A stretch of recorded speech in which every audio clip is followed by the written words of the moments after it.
Unity, known informally as Unity Church, is an organization founded by Charles and Myrtle Fillmore in 1889. It grew out of Transcendentalism and became part of the New Thought movement. Unity is known for its daily word devotional publication.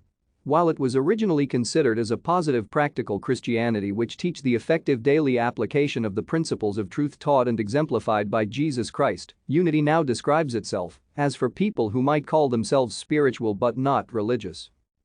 Unity describes itself as a worldwide organization offering an approach to Christianity which teaches a positive approach to life, seeking to accept the good in all people and events. It began as a healing ministry and healing has continued to be its main emphasis. It teaches that all people can improve the quality of their lives through thought. Unity describes itself as having no particular creed, set dogma, or required ritual.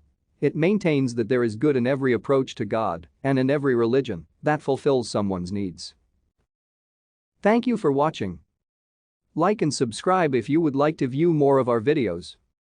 Have a nice day.